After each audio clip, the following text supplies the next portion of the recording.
मित्रों, प्रभु श्री राम के जीवन का वृतांत वाल्मीकि रचित रामायण और तुलसीदास की रामचरित मानस में मिलता है। हाल ही में जब दोबारा से रामायण सीरियल को छोटे पर्दे पर टेलीकास्ट किया गया तो एक बार फिर से पूरा देश राम भक्ति में डूब गया और रामायण चर्चा के केंद्र में आ गई। लेकिन रामायण के कुछ ऐसे भी रहस्य हैं जिनसे आज भी अधिकतर जनमानस अनजान है। आज की इस वीडियो में हम ऐसे ही रहस्यों से पर्दा उठाएंगे। राजा दशरथ की एक पुत्री भी थी। मित्रों, ये तो ज्यादातर लोगों को पता है कि प्रभु श्री राम को मिलाकर 4 भाई थे, लेकिन श्री राम की एक बहन भी थी जिसके बारे में बहुत कम ही लोग जानते हैं।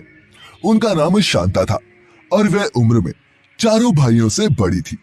उनकी माता कौशल्या थी और एक मान्यता के अनुसार एक बार की बात है, अंग देश के राजा रोमपद और उनकी पत्नी वर्षिनी अयोध्या में पधारे। वो निसंतान थे। उनसे चर्चा के दौरान जब राजा दशरथ को ये बात पता चली तो उन्होंने कहा कि मैं अपनी पुत्री शांता को आपको संतान के रूप में सौंपता हूँ। ये सुनकर दोनों अति प्रसन्न हुए और वो शांता को लेकर अपने साथ चले गए।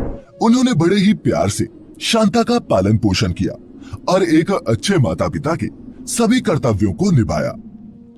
14 वर्षों तक नहीं सोए थे लक्ष्मण।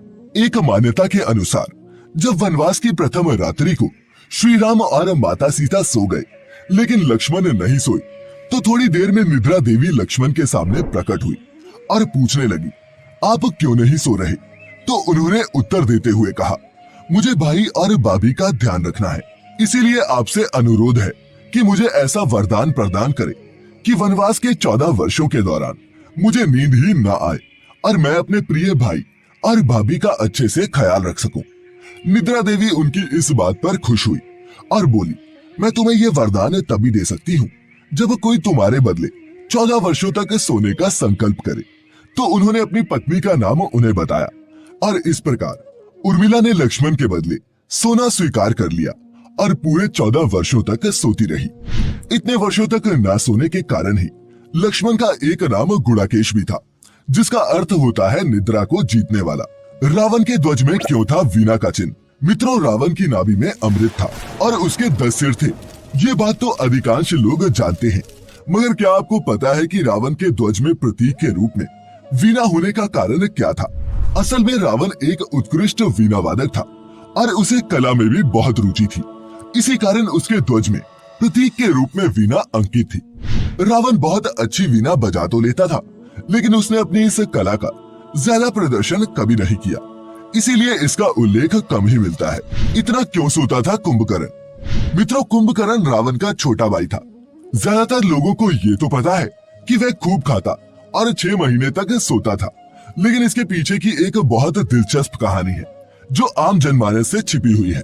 असल में ब्रह्मा जी को प्रसन्न करने के लिए कुंभकर्ण ने कठिन तपस्या की थी। फिर एक दिन ब्रह्मा जी प्रकट हुए और कुंभकर्ण से वरदान मांगने को कहा। देवराज इंद्र को जब ये पता चला तो उसे डर लगने लगा कि वह वरदान में कहीं इंद्रासन ना मांग ले। अतः उन्होंने देवी सरस्वती से विनम्र आग्रह किया कि वह कुंभकर्ण की जीवा पर बैठ जाए, जिससे वह इंद्रासन के बदले निद्रासन मांग ले। इस प्रकार इंद्र की ईर्ष्या की वजह से ही कुंभकर्ण मांगना कुछ और चाहता था, लेकिन उसे वरदान कुछ और ही मिला। श्री राम के अन्य भाई किसके अवतार थे? मित्रों, हिंदू धर्म शास्त्रों के अनुसार भगवान राम को विष्णु का अवतार माना जाता है, लेकिन उनके भाई किसके अवतार थे, इसकी चर्चा बहुत कम ही होती है।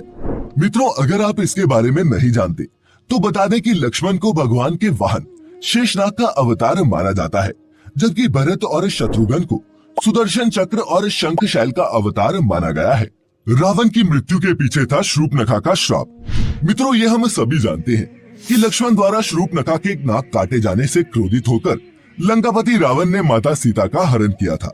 लेकिन आप में से बहुत कम ही लोग ये जानते होंगे कि उसकी बहन शूर्पणखा ने भी लंकापति रावण को सर्वनाश हो जाने का श्राप दिया था, क्योंकि रावण की बहन के पति का नाम विद्युत था और वह काल के राजा का सेनापति था। रावण जब विश्व विजय पर निकला तब उसका राजा कालकय से भी युद्ध हुआ था। तब उसने इस युद्ध में अपने बहन के पति विद्युत को मार दिया था, जिससे रावण की बहन शूर्पणखा बहुत दुखी हुई और उसने मन ही मन रावण को श्राप दिया था कि एक दिन मेरे ही कारण तेरा सर्वनाश होगा। लंका में बिना अन्न जल के कैसे रही देवी सीता? एक दिन अशोक वाटिका में राम के वियोग में शोक में डूबी हुई देवी सीता ने अन्न जल को त्याग दिया था। ये देखकर ब्रह्मा जी घबरा गए और उन्होंने इंद्र को देवी सीता के खाने का प्रबंध करने को कहा।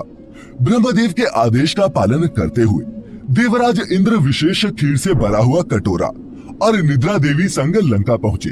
तब निद्रा देवी ने अपनी शक्ति से सभी राक्षसियों को सुला दिया, जिसके बाद देवराज इंद्र उनको अपना परिचय देते हुए उनसे खीर खाने का आग्रह करते हैं और कहते हैं कि इस खीर को खाने से आपको कई दिनों तक भूख प्यास नहीं लगेगी। तब देवी सीता ने इंद्र के कहने पर इंद्र के द्वारा लाई गई उस खीर को खा लिया था। और मित्रों, इसी कारण देवी सीता 2 माह तक उस अशोक वाटिका में भूखी प्यासी रह पाई। सीता से पहले भी रावण ने किया था एक नारी का अपहरण। रावण द्वारा छल पूर्वक सीता हरण के प्रसंग के बारे में तो मित्रों हम सभी जानते हैं, लेकिन आनंद रामायण के अनुसार रावण ने न केवल सीता देवी का अपहरण किया था, बल्कि एक बार कौशल्या का भी अपहरण किया था। असल में ब्रह्मा जी ने रावण को पहले ही ये बता दिया था कि दशरथ और कौशल्या का पुत्र उसकी मृत्यु का कारण बनेगा। अपनी मृत्यु को टालने के लिए रावण ने कौशल्या का अपहरण कर उसे एक डिब्बे में बंद करके एक समंदर से घिरे हुए द्वीप पर छोड़ दिया था। बाद में दशरथ बहुत कठिनाइयों को पार करते हुए उस द्वीप पर पहुंचे और कौशल्या को सकुशल बचाकर अपने महल लेकर आए थे। वाल्मीकि रामायण में नहीं मिलता लक्ष्मण रेखा प्रकरण। मित्रों, भगवान राम ने जब वन में मारीच नामक राक्षस पर बाण से प्रहार किया तो उसने अपनी माया के जरिए राम जैसी आवाज निकाली, जिसको सुनकर सीता परेशान हो गई और लक्ष्मण से राम के पास जाने को कहा। जबकि लक्ष्मण उस माया को समझ रहे थे। उन्होंने सीता जी को कई बार समझाने की कोशिश भी की, पर वो मानने को तैयार ही नहीं हुई और लक्ष्मण से तुरंत राम जी के पास जाने को कहा। इसके बाद लक्ष्मण ने झोंपड़ी के चारों ओर एक रेखा खींची और माता सीता से अनुरोध किया कि वे रेखा के अंदर ही रहें, और यदि कोई बाहरी व्यक्ति इस रेखा को पार करने की कोशिश करेगा तो वह जलकर भस्म हो जाएगा। इस प्रकरण के संबंध में अज्ञात तथ्य ये है मित्रों कि इस कहानी का वर्णन वाल्मीकि रामायण में नहीं मिलता, लेकिन रामचरितमानस के लंका कांड में इस बात का उल्लेख रावण की पत्नी मंदोदरी द्वारा किया गया है। तो मित्रों, ये थी रामायण की वो घटनाएं जो काफी महत्वपूर्ण थी, लेकिन जिनका जिक्र कम ही होता है। उम्मीद करते हैं कि आपको हमारी आज की ये वीडियो पसंद आई होगी। अगर आई हो तो इसे लाइक और ज्यादा से ज्यादा शेयर करें।